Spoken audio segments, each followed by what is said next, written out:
WNST tournament comes to D.C., and the Capitals and the Wizards head west. We got the Orioles in spring training, and, of course, the NFL free agency wacky weekend is now upon us. Nowhere where it's wackier than the Cleveland Browns, who lead the world in draft picks, who lead the world in money to spend, and who lead the world in losses in the NFL. Daryl Ryder is very, very familiar with this. Here we are again. He is Right or Wrong Fan out on Twitter, as well as at 92.3 The Fan in the land of Cleve. He was at the Combine last week. Hey, dude, you got the Cavaliers. You've had a parade. The Indians came near. And then you get stuck on this Browns beat from time to time, and reality sets in. But reality is they'll probably be the big winners of the next 8 weeks, right? They almost can't not be, right? Well, I think that there's a chance they won't be the big winners in the next 8 weeks, but on paper, when you look at not only just the dollars they have to spend, a record $104 million in salary cap space, the 11 draft picks, it includes five, I should say, of the top 65 picks in the draft. If they don't lay the foundation to start turning this thing around, I don't know if they ever will. Yeah, and, the kid takes his shirt off, right? I mean, you're out there covering the draft because, this is the biggest thing ever. Who's the best player? Who's the best player? I've never seen a consensus on who the best player is more than this year with this kid, Myles Garrett. Yeah, you know what? He went to Indianapolis and did what he was supposed to do, and that was validate everything that was said, written, and thought about him, and especially in NFL circles. To me, it is a no-brainer. Well, there's no such thing as a can't miss, but it's a layup for the Cleveland Browns. There is no debate. Should they take Myles Garrett or one of these quarterbacks? Because quite frankly, the people that I talked to in Indianapolis and NFL circles told me that none of these quarterbacks are worthy of a top 15 pick in the draft. So to me, it's an easy one for the Browns at number one, and that is Myles Garrett from Texas A&M. What a freak athlete he showed himself to be. Well, and are you won over and impressed by all of that in the Underwear Olympics? I mean, you're out there every year. I'm out there every year. As bad as the Browns are, it's rare that they actually get to pick anyone they want. This would be that year. We've seen this before with Clowney. I go back to Andre Bruce, for crying out loud. It doesn't always work out, but in this particular case, I don't see them trading out of the pick, right?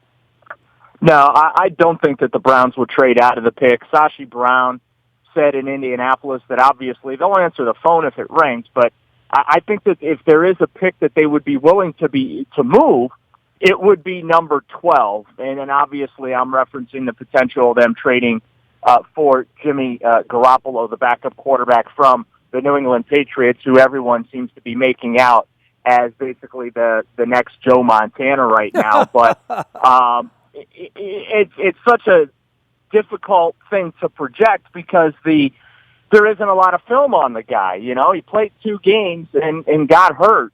But in the 2 games that he played, he looked really, really good. The thing that concerns me about Garoppolo is the New England factor, the Bill Belichick factor. That is a plug-and-play factory up there. They lose, they trade Jamie Collins to the Cleveland Browns in season. Don't skip a beat. They lose Rob Gronkowski, who's supposed to be the preeminent weapon on that offense. They win the Super Bowl without him. So, I think that has to be something that is put into consideration that, New England plug-and-play factor. Is Jimmy Garoppolo really that good? Or is the system in New England so good that he can just step right in and look maybe better than he actually is? For anybody that gets brought into that situation, look, no offense, Daryl, but you were born into it. You're a Browns guy, From the outside, it doesn't feel like a great situation with the ownership, with the coach. I mean, everyone loves Hugh Jackson, but I don't know that they could withstand another 2-14. It almost feels like if you were the quarterback to sign up there or to choose to go play there, you'd rather do what, Eli Manning did on draft day, which is say, I'd rather go play somewhere else than San Diego at that point. There's a little bit of that from a recruitment standpoint. No one has more money to throw around than the Cleveland Browns, right? And obviously with the Ravens having their Brandon Williams and their Rick Wagner's dangling, the Browns can literally go sign anyone they want theoretically because they can offer the most amount of money. The question is, what are they going to do? Are they going to blow all of this money and go out and try to pick up 6 to 8 new players out? Because they certainly are capable of doing that, and it feels like they got holes everywhere, right? Well, they're going to sign 6 to 8 players, but they're not going to be the tier 1 free agents that everybody gets excited about.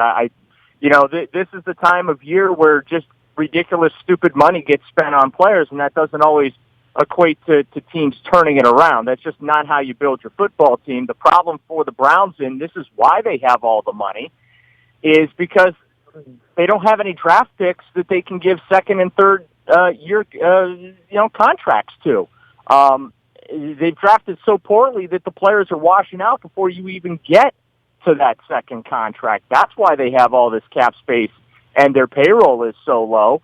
You can't build a football team, or at least a successful football team, just by going out and signing a bunch of free agents and bringing them in and expect that you're going to have some big, massive turnaround. That's not how it works in the NFL. This isn't the NBA where you can do that. You just can't do it in this league, and the Browns understand that. They will, I expect, sign maybe 1 or 2 that I like to call the tier 1 free agents, and then they go to the Bs, the Cs, and the D squads to fill in some holes. Their lifeblood they really want for this organization is through the draft, which, again, it sounds good. It sounds like the correct philosophy. The problem is you got to go out in April. Well, in the case of Pryor and, how this thing, this is my point, who wants to be there? I saw Alex Mack last year at Ed Block. He was happy to escape. His team blew a 28-3 lead, 4 weeks ago too. But guys were in a hurry to get out of there. It is kind of shocking that Joe Thomas has made it through all this, right? I mean, he almost got dealt to Denver a couple of years ago. But as a starting point there, I think you talk about Hugh Jackson, and I don't even know where the starting points are on a 1-15 football team. I do think it's fascinating they have all this money to spend. And I thought Jacksonville, Oakland, those teams last year that had that money, there was some polish to say, I'll go play with Derek Carr or I'll go sign up for the Gus show down in Jacksonville. I don't know what the allure is here. And I remember the Orioles, Sid Thrift, the late, great Sid Thrift at one point said the Orioles had Confederate money. No one wanted their money. I don't think that'll be the case for the Browns, but I think they're certainly a set of – Tony Romo wouldn't sign up to play for the Browns, right? No, he wouldn't. And I'll say this. The Jacksonville Jaguars spent a boatload of money last year, and look what it got them. The Philadelphia Eagles a couple of years ago went on a free agent shopping spree. Look what it got them, 4 or 5 wins. The Washington Redskins have a history of spending a lot of money in long history. And it does not work. The fans get excited. You win the offseason. You get a lot of nice articles written about you in the offseason, then the reality of the regular season comes, and you're the same old team you were, just with more expensive players. So that's why, to me, it's not even a recruitment thing for the Browns right now. It's an organizational stability thing, which is starting to develop internally with them. Hugh Jackson and Sashi Brown in the front office have a very strong relationship right now. They share the same vision, the same type of players that they're looking for. They really seem to be speaking the same language. Now, there's a couple of times where you go back and you listen to what's said, during a media availability session, and you might get 2 different viewpoints. But the things that have plagued the Browns and made them the Browns, and what I'm referring to is the infighting, the backstabbing, just basically the high school nonsense. The owner picking the quarterback on draft day, that sort of thing. Yeah, that type of environment that had infected the organization for so long, it's not there right now. And when you talk about recruiting free agents, Nestor, listen, money talks, winning walks, okay? Very rarely will you get players in free agency that will take, especially those top-tier free agents, that will take less money just so they can go to a team to win a Super Bowl. Again, this isn't the NBA. You don't see that a lot in the NFL. It is about making your bank when the opportunity presents itself. And if the Cleveland Browns come knocking on the door with the Brinks truck backed up for you, you're going to sign with the Cleveland Browns. That's not what the Browns are going to do. That's not their philosophy. It's not how they do business, because they've learned the hard way. They used to do that. The Cleveland Browns were paycheck city in the NFL. It was, if you want a big fat paycheck, go to Cleveland. You don't have to perform. You don't have to win. And accountability within a locker room is something that Hugh Jackson is trying to bring to this organization. And certainly it didn't reflect it in the record last year.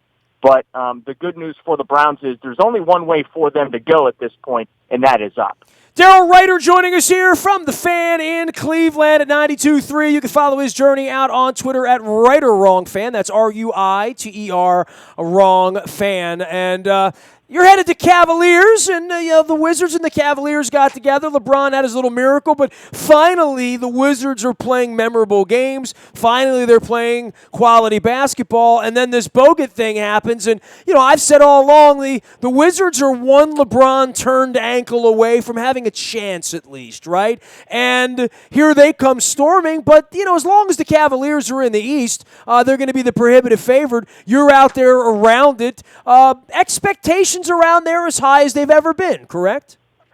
Yeah, I mean, the expectation here is the Cavaliers are going to repeat as NBA champions. That's the goal. That's the standard now, which is obviously a departure from what it is with the Browns. But the Andrew Bogut situation is just one of those freak unfortunate things. His career with the Cavaliers lasted all of 58 seconds before he broke that tibia, and now, he's pretty much done. David Griffin, I think, is one of the most underrated general managers in the NBA. I don't think he gets a lot of credit, and part of the reason is because LeBron. Everyone assumes that LeBron James is the GM of the Cavaliers, and he's the guy telling the organization who to sign, who to trade for, et cetera. Sure, LeBron has a little bit of input, but David Griffin has to execute this stuff. David Griffin has to manage the salary cap and the luxury tax and all those type of things, and they had their eye on Bogut for about a year, and remember they still got the Williams brothers right now, Darren and Duran. So Derek and Duran. So you've got those two guys still added too, and that didn't cost the Cavaliers anything but a little bit of cash. So I think David Griffin really is one of the more underrated GMs. He seems to pull a rabbit out of his hat even when he has nothing much to offer or to work with. It will be interesting to see how he tries to now mitigate the loss of Andrew Bogut. From his perspective, I think that you approach it like you never even got the guy to begin with, but obviously the main reason they got him was to help them out come June in the NBA Finals.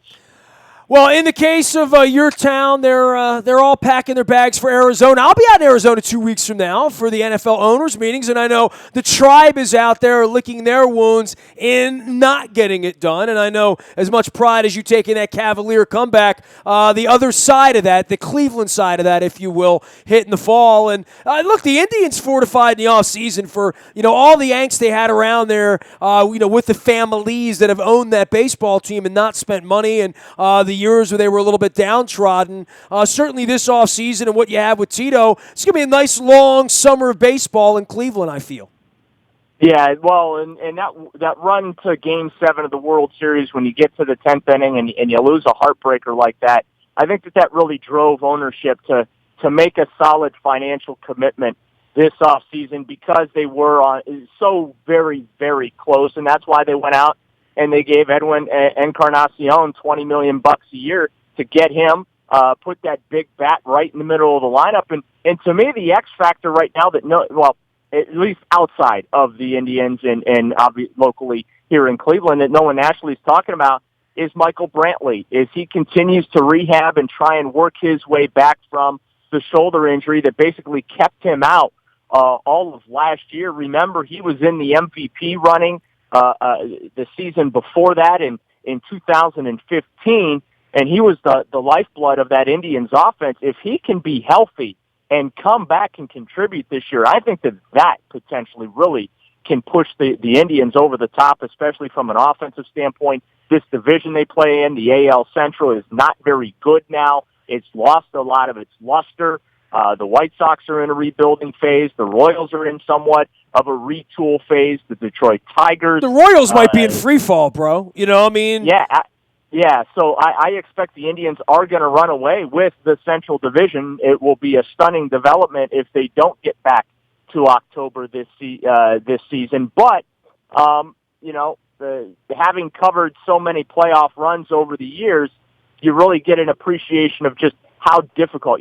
Fans always talk about Nestor, winning a championship and winning a playoff series, and they don't really have an intimate concept of just what is involved and how difficult that really is to advance in the postseason and win that championship. And again, having covered the Indians in the playoffs for 20 years, having covered the Cavaliers playoff runs over the last 20 years, I really have grown to appreciate just how difficult it is to win a game or win a series in the postseason, let alone advance, and then ultimately, hoist the ultimate prize. So the road back to the World Series for the Indians, there's nothing guaranteed there. I do expect them to be playing baseball in October, but when you're talking about October baseball, anything can happen. Obviously, they're in the mix, but they'll have their work cut out for them. I mean, you can make a case, aside from the Cubs, and you can even throw them in, that if the pitching went the right way for the Indians this year, they could have the best staff in baseball. Certainly with the Red Sox now, with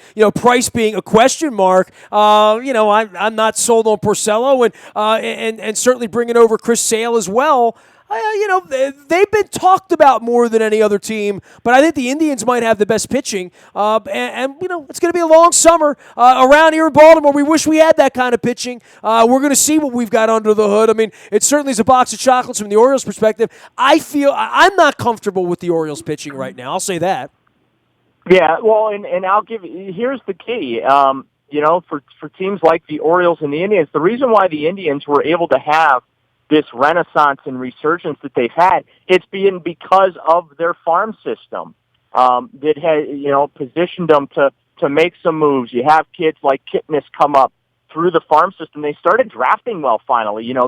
The reason they went in the tank after that era of champions that they had in the 90s and the early 2000s, the reason they went in the tank for that decade or so is because they didn't draft well. They didn't find talent through the draft and develop it through their minor league system, so they weren't able to keep that wheel rolling. And to me, for a team like the Orioles, if they're going to get back into contention in the American League East, where you've got to deal with the big spenders and the Red Sox and the Yankees, the way to do that is through your scouting, through your minor league systems. The Indians invested heavily in theirs, and it is starting to pay. It took 5 years to do. This isn't a quick turnaround in Major League Baseball. It took the Indians a good 5 years to do, but they have really gotten the fruits of their hard labor right now, and their investment with guys like Francisco Lindor and Jason Kipnis, and you look at that pitching staff and what they've been able to develop, that is what ultimately has pushed the Indians to the level they're at. And to be quite frank with you, if they don't continue to cultivate that talent in the minor league system, the Indians are not going to have a lot of staying power atop the American League. Grow the arms by the bats, once Andy McPhail said here in Baltimore. And, I guess having those arms out there, that the surplus of pitching, that's where it's at. I mean, the Orioles have Zach Davies starting for the Brewers. The Orioles have Rodriguez pitching in Boston. The Orioles have Jake Arrieta starting in Chicago. So some of those guys missing, and then you miss on the Gallardos, and you really miss on Jimenez, and you don't even eliminate him. You keep bringing him back and sending him out to the hill to get yourself eliminated in October. The Orioles have been a disappointment here. Even though it's been exciting to get there, they haven't been able to make the march the way the Royals got to the top of the mountain. And same thing with the Indians right now. There's a missing ingredient there. It's a parade, right? And when you come close and you don't get it, and you have enough talent to try to get back there, then you got to navigate this summer. That's what the Indians, the Red Sox, Rangers, a lot of these teams have high expectations. Darryl, it's always great having you on, man. I know how much work it is to cover the combine out there and running around. I appreciate you taking a little time on the backside and clarifying for us. We'll get together and do some Ravens-Browns battle again soon, man. You got it, Nestor. My pleasure. He is Right or Wrong Fan out at the Fan in Cleveland. He is Daryl Ruiter. That's Ruiter. You can follow his journey out on Twitter as well as at 92.3 The Fan in the land of Cleve, running off from Cavaliers to Browns to Tribe. They're happy in Cleveland. Hey, we're happy around here too, man. We got the Caps, we got the Wizards, we got the Terps, we got the Orioles, we got the Ravens doing their free agency dance here. Any breaking news is going to happen first on the WNST text service. There'll be plenty of it going on here this weekend with comings and goings in the NFL. It already started, early on with the Brandon Marshall stuff, and there's going to be releases all the way through this thing. So jump on the WNST text service. You'll always get it first. It's always brought to you by Coons Ford of Security Boulevard. Anything you miss, you can find in our bio. Toyota Audio Vault 24 hours a day from anywhere in the world. Just download that TuneIn Radio app. Our morning newspaper ships to your email inbox at 7 a.m. That's brought to you by Planet Fitness and PlanetFitness.com. And our London trip is on sale. Go to the Road Trips tab at WNST.net. If you're around on Monday, March the 20th, we're bringing head coach Barry Trotz up to Baltimore. More details coming on that. We'll be swabbing for the Bone Marrow Registry as well as for There Goes My Hero. That is Monday, March 20th, as we prepare to rock the red into April and May and hopefully bring the Stanley Cup to Baltimore and drink from it. It's just a dream, folks. It's just a dream. I'm Nestor. We are WNST.net, AM 1570 and WNST Towson, Baltimore, and we never stop talking Baltimore sports.